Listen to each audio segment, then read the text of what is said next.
ముందుగా hit TV చూస్తున్న ప్రేక్షకులందరికీ హృదయపూర్వక నమస్కారాలు. మరి ఈ రోజు మన హిట్ టీవీ స్టూడియోలో చాలా ముఖ్యమైన అతిథి ఉన్నారని చెప్పుకోవచ్చు. ఎందుకు అంటే చాలా మందికి నాగుపాముల గురించి ఎన్నో అనుమానాలుంటాయి. ఎన్నో సందేహాలు. ఎందుకంటే కలలో నాగుపాము వస్తే ఏమవుతుంది?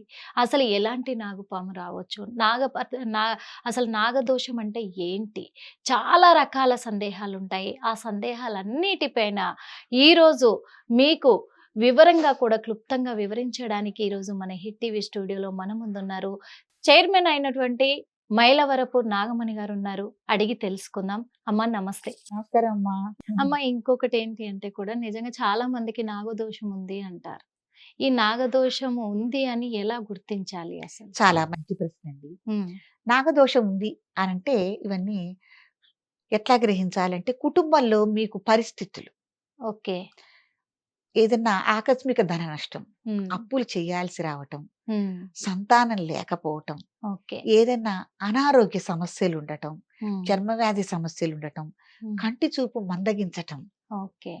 ఇట్లా రకరకాలుగా ఏవైతే దంపతుల మధ్య సఖ్యత లేకపోవటం, ఆహా! కుటుంబ సభ్యుల మధ్య సఖ్యత లేకపోవటం, లేకపోతే రైతు అనుకోండి వ్యవసాయంలో తనకి కలిసి రాకపోవటం, పంట ఓహో! సరిగ్గా పండకపోవటం, ఇట్లా ఓకే. రకరకాల సమస్యలు ఏవైతే కుటుంబ పరంగా ఉన్నాయో, ఏ సమస్య అయినా సరే మీకు సర్ప సంబంధిత సమస్యే, దోషమే. హుహు. దానికి తోడు హ్మ్. జాతక సమస్యలు కూడా మీకు తోడవుతాయి. జాతక పరంగా మీరు ఎవరైనా మంచి జ్యోతిష పండితుడి చేత హ్మ్. మీరు పుట్టిన టైము, డేట్ ఆఫ్ బర్త్ గనక కరెక్ట్ అయితేనే హ్మ్. పేరు పట్టే జాతకం అంటే మటుకు నేను దాన్ని ఆ! నమ్మనమ్మా. అది రాదు కూడా. హ్మ్. పుట్టిన టైము, డేట్ ఆఫ్ బర్త్ మీరు కరెక్ట్‌గా చెప్పగలిగితే గనక, జ్యోతిష్య పండితుడి దగ్గర మీరు జాతక చక్రం వేయించుకొని అంచులు కట్టించుకుంటే గనక, హ్మ్. సర్పదోషం ఉందా లేదా అని జాతక చక్రంలో తెలుస్తుంది. తెలుస్తుంది తెలుస్తుంది. ఖచ్చితంగా. అలా. జాతక పరంగా అలా అంటే మన తెలుసుకోవచ్చు. పరిస్థితుల అనుభవం బట్టి మనం ఆ! చూపించుకుంటే మంచిది మంచిది. అంటున్నారు. హ్మ్. మంచిది. అట్టా తెలుస్తుంది. ఒకవేళ మీకు డేట్ ఆఫ్ బర్త్ అది లేని వాళ్ళు ఎలా గుర్తించాలంటే, ఈ పరిస్థితులు. పరిస్థితులు ఇంట్లో పరిగణలోకి కుటుంబం తీసుకోవాలి. పరిస్థితులు ఎట్టా ఉన్నాయో చూసుకుంటే, ఏ సమస్యతో అయినా అకారణంగా మనం బాధపడుతున్నాం హ్మ్. హ్మ్. కదా! నిజంగా.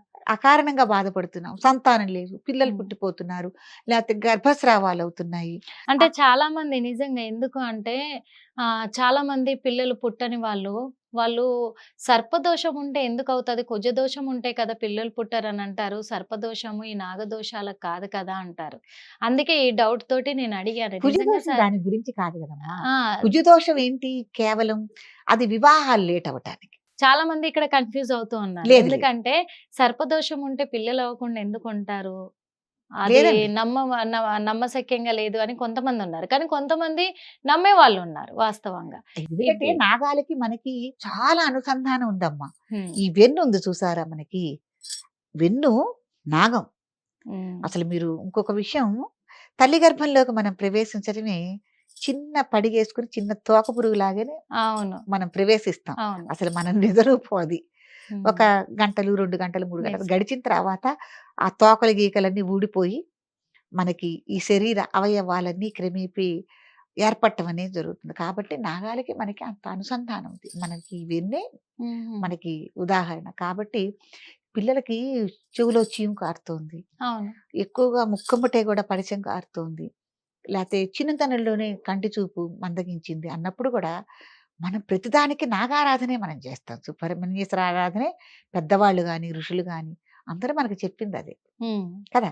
అప్పుడు కాబట్టి కుజదోషానికి పిల్లలకి సంబంధం లేదు. హ్మ్. కుజదోషం ఏంటంటే వివాహాలు లేట్ అవ్వటానికి వివాహం లేట్ అయ్యి కూడా లేట్ అవుతాయి. వివాహాలు ఒకవేళ లేట్ అయ్యి కుదిరి చేసుకున్నా కూడా దాంపత్య సఖ్యత ఉండదని, హ్మ్. తద్వారా మళ్ళీ పిల్లలు కూడా లేట్ అవుతారని అది. ఉన్నది తప్ప హ్మ్. పిల్లలకి సంబంధం లేదు. హ్మ్. సర్పదోషాల వల్లే పిల్లలకి పుట్టటం అనేది లేట్ అవుతుంది. హ్మ్. అంటే ఇప్పుడు ఈ సర్పదోషాన్ని కూడా మరి నివారణ తీసుకోవాలంటే ఎట్లా అసలు సర్పదోషం నివారణ నుంచి? చేయాలి. సర్పదోష నివారణ హ్మ్. గురించి. అంటే సమస్య ఏమిటి అన్న దాన్ని బట్టి కూడా నివారణ మార్గాలుంటాయి. మార్గాలు. ఆర్థిక సమస్యలా, కోర్టు సమస్యలా, సంతానలేమా, హ్మ్. ఏమిటని మనం వ్యవసాయం బాగోలేదా? లేకపోతే ఆకస్మికంగా మనం ఏమన్నా డబ్బులవి ధనం అది కోల్పోయామా? లేకపోతే ఎవరికన్నా మనం ఒక రూ. 1,00,00,000 గాని ఏదైనా తెలుసో తెలియకో రుణం అవును. ఇచ్చుంటాం, అప్పు అవును. ఇచ్చుంటాం. అవును. అవి రావు. అవును. కదా! అవును. ఇట్టా రకరకాల సమస్యలున్నాయండి. మీ హ్మ్. సమస్యల్ని బట్టి నివారణ మార్గాన్ని గూడా నివారణ మార్గం మీరు అనేది పెద్దల్ని ఉంటుంది. అడిగితే మీరిది చేసుకుంటే హ్మ్. నివారణ అవుతుందని చెప్తారు. హ్మ్. ముఖ్యంగా సంతాన విషయంలో అయితే సుబ్రహ్మణ్యేశ్వర స్వామి ఆరాధన చేయటం, మనకి సంవత్సరంలో నాగుల చవితి, సుబ్రహ్మణ్య షష్ఠి, శ్రీ పంచమి, గరుడ పంచమి ఇవన్నీ వస్తుంటాయి గదమ్మా! వాటప్పుడు మనం యథావిధిగా మనం ఆరాధన చేసుకోవటం. ఇంకా మీకు సర్పదోషం ఉందని గనక జాతక చక్రంలో గాని ఎవరైనా మీకు జ్యోతిష పండితులు తెలియజేస్తే నాగప్రతిష్ఠా కార్యక్రమం యథావిధిగా మీరు ఆచరించుకోవటం వల్ల హ్మ్. ఎంతోమంది సంతానవంతులు అయిన వాళ్ళున్నారు. అవును. దానికి ఉదాహరణ ఏంటంటే మన పీఠంలో ప్రతిష్టలు చేయటం వల్ల హ్మ్. అనేక మందండి. ఎక్కువగా కమల పిల్లలే. అంటే జంటనాగుల విగ్రహం మనం ప్రతిష్ఠ చేయిస్తాము. కమల ఓకే. పిల్లల్ని ఎత్తుకొనొస్తే నా చేతులతో అనేక మంది అన్నప్రాసన హ్మ్. కార్యక్రమాలు, పుట్టెంటి కార్యక్రమాలు అనేకం చేయించి నేనున్నాను కాబట్టి, ఇది నాకు ఎందుకంటే ప్రత్యక్షంగా నేను జరిగిందే మీతో చెప్తున్నాననమాట. అంత మహిమ శక్తి ఉందా అని మళ్ళీ వాళ్ళు మన పీఠానికొచ్చి అన్నప్రాసన చేయించుకోవడానికో, పుట్టెంటుకలు చేయించుకోవడానికో వాళ్ళు వచ్చినప్పుడు వాళ్ళు చెబుతుంటే, ఆహా! ఇంత శక్తి ఉందా? ఇంత బలం ఉందా? అని అవును. నాకు నిజంగా చాలా మంది గూడా నమ్ముతూ ఉంటారు. నాగదేవతకు పూజ చేస్తే కౌల పిల్లలు అవునండి. పుడతారని. అవునండి. నిజంగానే. అవునండి. అమ్మకి ఇది నేను అలాగేనమ్మా. ఆ! మీరు చెప్తే నా అమ్మకి నేను 46 ఏళ్ళకి పుట్టాను. ఆ! ఆ! అమ్మకి నలుగురు, ఇద్దరు బిడ్డలు మగపిల్లలు, ఇద్దరు ఆడపిల్లలు పుట్టటం, పోవటం పురిట్లోనే. ఓకే. పాప నిండు నీళ్ళు మోయటం, పుట్టటం, ఆ! పోవటం. తర్వాత అమ్మకి దాదాపు ఒక 19 సంవత్సరాలు కాన్పు లేదు. ఆ! ఆ 19 సంవత్సరాల తర్వాత అమ్మకి 46 ఏళ్ళకి నేను పుట్టాను. అందుకే నా పేరు నాగమణి. ఓకే. అయితే అమ్మ నమ్మలేదు. నేను హ్మ్. కడుపున పడ్డానంటే మా అమ్మే నమ్మలేదు. నమ్మలేదు. నమ్మలేదు. ఇప్ తీరా డాక్టరమ్మ ఆ రోజుల్లో బందర్‌లో ఉండేవాళ్ళం. అప్పుడు ఆ డాక్టరమ్మ చేత టెస్ట్ చేయించుకుంటే, "నువ్వు కడుపుతోటున్నావమ్మా" అని చెప్తే, డాక్టరమ్మ గారిని అమ్మ ఓటరించిందట. ఆ! "ఊరుకోండి ఈ వయసులో నాకు పిల్లలేంటి, భలే వాళ్ళే మీరిట్టా చెప్తున్నారని."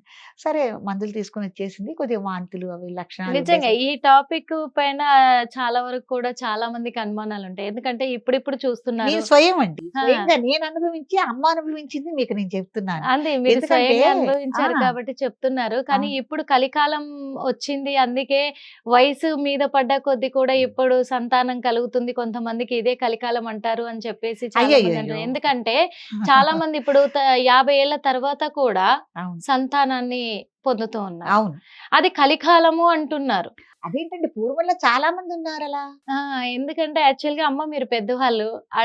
అడగక తప్పట్లేదు అడుగుతున్నాను. ఇప్పుడు సమయం, సందర్భం వచ్చింది. మీరు స్వయంగా అనుభవించారు కాబట్టి మేము అడుగుతున్నాము.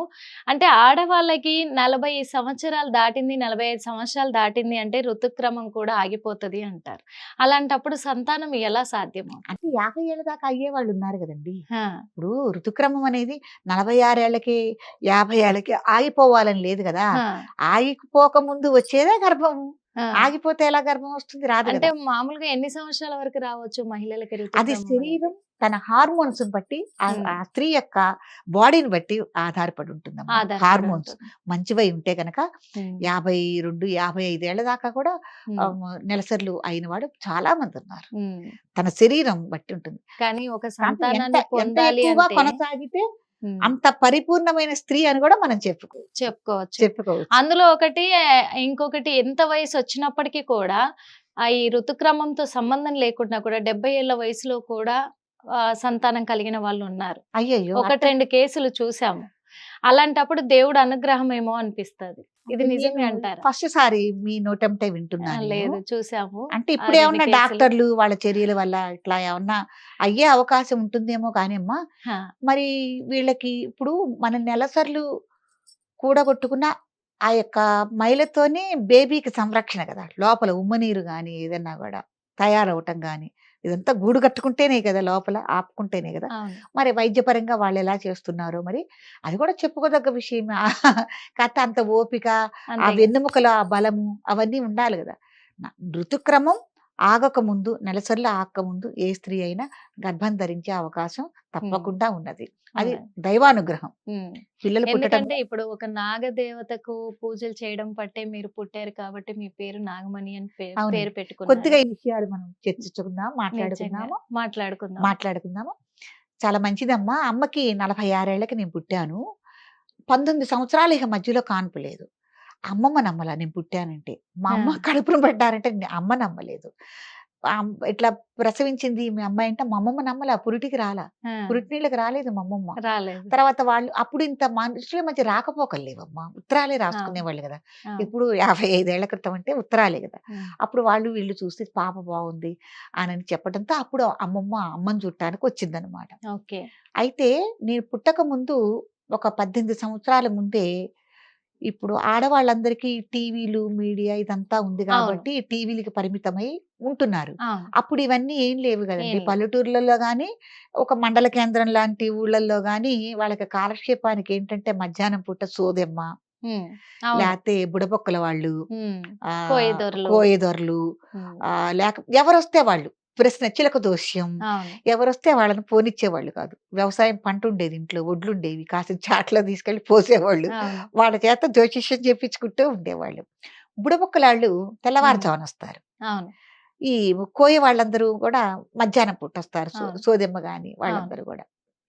అట్లా నాకు ఒక సాధువు చెప్పాడనమాట అమ్మకి. ఉమ్, ఏమనంటే, "నీకు ఎప్పటికైనా సంతానం ఉందమ్మా. ఆ సంతానం గనక మగపిల్లాడు పుడితే నాగరాజు అని పెట్టు.